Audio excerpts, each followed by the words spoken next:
Pemirsa, hampir semua orang pastinya akan mengalami sakit. Kita tidak tahu kapan sakit akan menyerang. Nah, bagaimanakah agar sakit kemudian tidak menjadi beban? Bersama saya Chandra Dewi, kita menyaksikan Cerdas 5 Menit. Dan bersama saya di studio Metro Manulife telah hadir Bapak Muhammad Irsan, Head of Training and Development dari PT Asuransi Jiwa Manulife Indonesia. Selamat pagi Pak Irsan. Pagi Chandra. Pak Irsan, sakit pada akhirnya menjadi beban kalau kita kaitkan dengan beban biaya ini ya Pak ya. Bagaimana, apa yang bisa kita lakukan supaya apa yang tidak kita sakit tidak menjadi beban, terutama dalam hal biaya? Betul. Sakit seperti tadi dikatakan Chandra merupakan beban. Nah, yang bisa kita antisipasi adalah beban biaya atau beban finansialnya. Untuk itu perlu adanya persiapan kita untuk hal-hal seperti sakit tadi. Karena sakit kan kita nggak pernah tahu kapan datangnya dan sebagainya, dan biasanya biaya yang dibutuhkan akan sangat tinggi. Oke, jadi cara mengatasinya bagaimana? Nah, perlu kita lakukan persiapan. Salah satu diantaranya adalah dengan memiliki asuransi kesehatan. Asuransi kesehatan itu sangat membantu kita pada saat terjadi sakit yang mengakibatkan kita sampai dirawat di rumah sakit. Oke, tapi seperti asuransi kesehatan pun ini ada berbagai macam ya Pak ya, jenisnya. Yang sebaiknya, paling mendasar, apa yang harus kita ambil? Asuransi kesehatan saat ini sangat berkembang, seperti yang dikatakan Chandra tadi bahwa berbagai macam jenis. Ada asuransi kesehatan yang secara umum, ada juga asuransi kesehatan yang melindungi untuk penyakit-penyakit khusus, yang penyakit kritis dan sebagainya.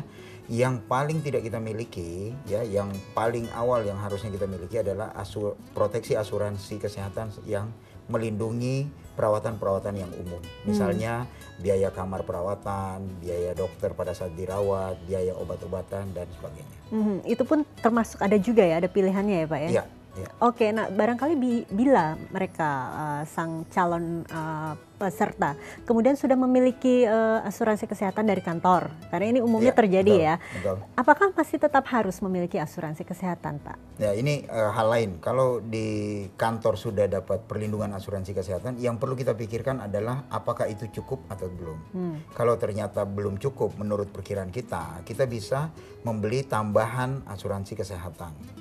Jadi kita memang perlu memperhitungkan kebutuhan kita dan juga dana yang bisa kita siapkan untuk membeli asuransi kesehatan tadi. Kita melihat juga benefit dari kantor. Jadi kita harus hitung-hitungan dulu lah, betul, istilahnya ya Pak. Betul, Oke, Pak Irsa, ini kalau kita harus memperhatikan juga tidak sih limit dari biaya rumah sakit sebelum kita membeli sebuah polis? Biasanya semua perusahaan asuransi dalam menawarkan produk asuransi kesehatan memiliki beberapa program yang mereka sebut atau biasa disebut adalah plan. Biasanya plan itu contohnya adalah plan A, plan B, plan C dan seterusnya. Plan ini mencakup benefit apa yang diberikan di dalam setiap perencanaan tadi. Nah, kita tinggal melihat, saya ambil contoh untuk Jakarta, kalau kita mau masuk ke kamar rawat inap yang jumlah pasiennya hanya 1 orang, biasanya sudah di atas 1 juta. Betul. Tetapi kalau untuk daerah-daerah lain bisa jadi masih di bawah dari angka itu. Nah, untuk itu kita sesuaikan. Contoh kalau saya di kota A yang biaya rawat inapnya per malam itu hanya 800.000, untuk apa saya beli yang 1 juta ke atas? Oke, baik Pak Irsan, barangkali bisa dijelaskan tips ataupun trik ini dalam membeli asuransi kesehatan. Ya, kembali lagi, kita harus menyesuaikan kebutuhan terhadap asuransi kesehatan tadi, kemudian kemampuan kita untuk membayar. Karena sayang sekali kalau saya misalnya beli asuransi kesehatan sekarang, kemudian tahun depan saya stop karena kemampuannya tidak sesuai. Jadi kita sesuaikan aja. Seperti selalu saya sampaikan di dalam acara kita, membeli asuransi jiwa itu seperti membangun sebuah jembatan. Kita pelan-pelan aja selama kita sudah diproteksi. Tapi mungkin tidak Pak, kita beli asuransi kesehatan dengan premi minim, tapi kita juga bisa mendapatkan manfaatnya yang sesuai dengan kebutuhan kita.